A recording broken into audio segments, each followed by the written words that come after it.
государства вы участвуете в судебных процессах, боретесь с коррупцией и криминалом.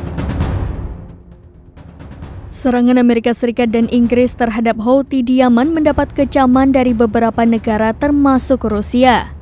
Negara pimpinan Vladimir Putin itu pun bergerak cepat langsung melaporkan serangan itu kepada Dewan Keamanan PBB. Bahkan Kremlin pun secara terang-terangan menegaskan mereka mengutuk serangan tersebut.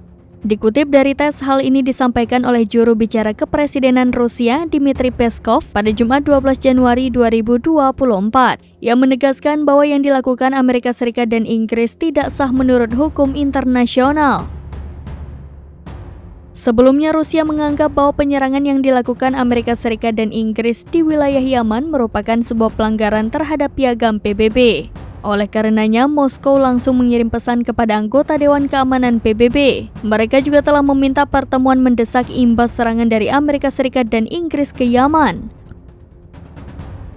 Rusia bahkan meminta Dewan Keamanan PBB untuk bersidang pada Jumat 12 Januari 2024. Diketahui Amerika Serikat dan Inggris telah melancarkan serangan ke wilayah Yaman pada Kamis 11 Januari 2024 waktu setempat. Tak main-main, mereka melancarkan serangan ke 12 wilayah milik Yaman dengan menggunakan jet tempur hingga rudal. Pejabat Houthi Abdul Qadir Al-Murtada mengatakan Amerika dan Inggris telah melancarkan beberapa serangan di ibu kota Sanaa, Provinsi Hudaidah, Saada, dan Damar.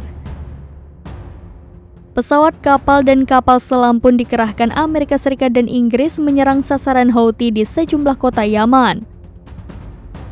Adapun serangan Amerika Serikat dan Inggris ini buntut aksi Yaman yang melakukan serangan di Laut Merah terhadap kapal-kapal komersial.